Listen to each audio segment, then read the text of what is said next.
Hello, my name is Allie Nancarrow, and I'm a postdoc at the University of York, working with Professor Sophie von Stum. And today, I am here to present Predicting Early Life Cognitive Development from Genetic and Environmental Factors, a focus on adverse life experiences. So we'll start with some background information, and then dive into research questions, measures, results, and then lastly, a discussion. Differences in early life cognitive abilities are tied to a complex interplay of genetic and environmental factors.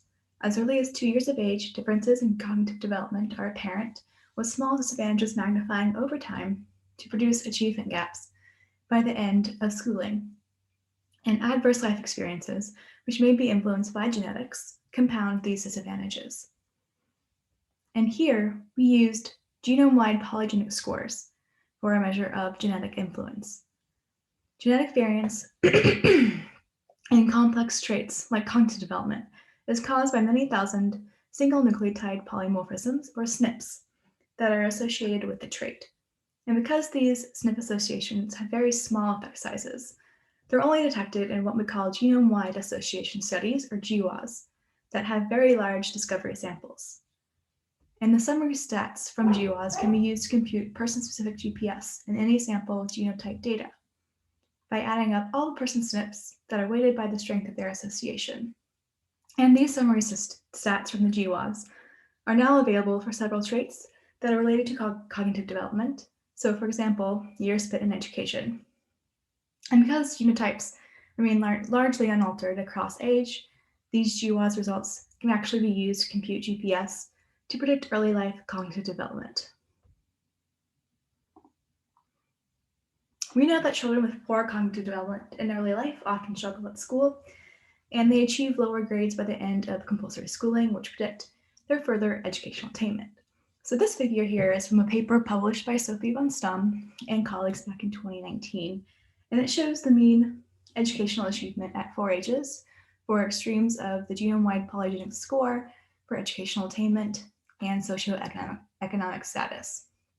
And you can see here that at the top, those with high GPS and high SES perform the best on educational achievement over time. And at the bottom, those with low GPS and low SES perform the worst over time. In the present data set, we have both environmental and genetic variables, and I will go into further detail regarding these measures in a bit. But having both of these types of data allow us to look at gene-environment correlations, which emerge because parents create family environments that correspond to their genotypes, and by extension, correlates with the genotypes of their children. And so gene-environment correlations are the processes by which genotypes are associated with exposure to environments. And these can be classed as passive, evocative, or active. In passive gene-environment correlations, children in biological families receive both their genes and their environment from their parents. So, for example, a mother who has high levels of depression will pass on some of her genetic predisposition to depression and will also display depressive behaviors at home, which will influence her child's development. In evocative gene-environment correlations, children evoke responses from those around them, which reflect their behavior and is also partly influenced by genetics. So, for example, a fussy infant who is difficult to soothe will evoke different responses from her parents than one who is cheerful and easy to soothe. And then lastly, we have active gene-environment correlations, which begin a little later in development when children start choosing their own environments. So with these, individuals actively select or create environments that are associated with their genetic propensities. So for example, children who tend to follow rules and who adhere to social norms will be likely to seek out like-minded peers. We can also look at what we call gene-environment interactions, which imply that genotypes respond to environmental variation in different ways. This example here on the slide is with musical ability. But you can see, if translated to cognitive development, children with greater genetic propensities for cognitive development may realize their potential even if they don't experience much cognitive stimulation in early life. On the other hand, children whose genetic inclination for cognitive development is weaker might only achieve high cognitive ability if they receive sufficient support in early life to overcome their genetic disadvantage. And so with the present study, we are looking at predicting early life cognitive development from 2 to 4 years of age using the genome-wide polygenic score, or GPS, for years in education, a range of adverse life experiences, and measures of cognitive development. So the research questions were: 1, does the GPS for years in education relate to any adverse life experiences? And 2, which adverse life experiences have direct effects on early life cognitive development? And to answer these questions, we used data from the Twins Early Development Study in the UK, or TEDS. And with this, they recruited all twins that were born between 1994 and 1996 in both England and Wales. And at the first wave, there were about 14,000 families, and then at 4 years, there were about 10,000. And within this TED sample, 40% of mothers and 47% of fathers achieved A levels or higher, and 45% of mothers and 93% of fathers were in full-time employment. And both of these are very similar to what you'd find overall in Britain. We also used the genome-wide polygenic score based on the Genome-Wide Association Study, or GWAS, for years spent in education, published by Lee and colleagues in 2018. And lastly, we have some adverse early life experiences, including the family environment risk factor, which included things like living in a chaotic home and maternal depression. There's also a twin health risk factor, which included any special care after birth and twin medical problems. A maternal health risk factor, which included bed rest during pregnancy and smoking and drinking while pregnant. And lastly, there was a life events factor, which included serious family illnesses, job changes, and any new children.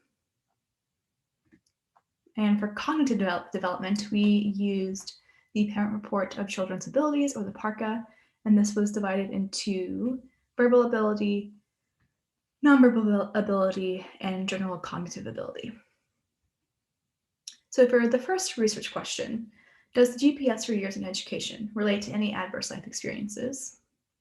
We found significant negative associations between the GPS and the family environment risk factor at age 3 and at age 4, as well as the twin health risk factor at age 3 and age 4. So just as a reminder, the family environment risk factor included things like a chaotic home and maternal depression, and then the twin health risk factor included things like special care after birth and twin medical problems.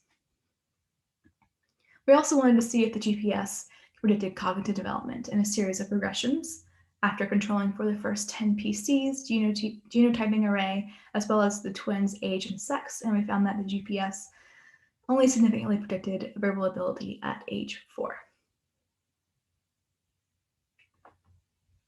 For the second research question, which adverse life experiences have direct effects on early life cognitive development, linear regression assessed direct effects of these adverse life experiences, controlling for age, and we found that the family environment risk factor was most predictive of cognitive development at age 3 and age 4.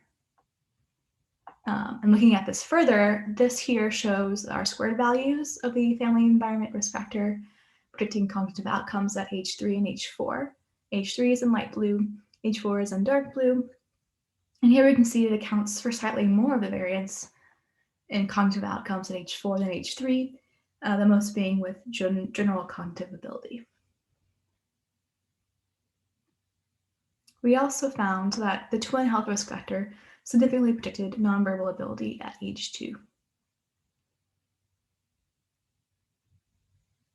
So overall, we found evidence for gene-environment correlations here, and the family risk factor was the most predictive of cognitive development at ages 3 and 4, and the twin health risk factor predicted nonverbal ability at age 2. And these findings highlight the importance of examining both genetic and environmental factors when investigating the impact of adversity on cognitive development outcomes in early life. And the next step will be actually looking at the gene-environment interactions, and looking at the interactions will inform us whether we can actually focus on these components independently or not.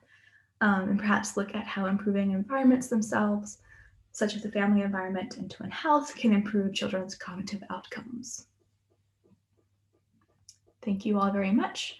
And I'd just like to say thank you to the Nuffield Foundation for providing funding for this project, as well as Sophie von Stum, my wonderful postdoc advisor. And then I have added the OSF pre-registration link at the bottom there for our overall project.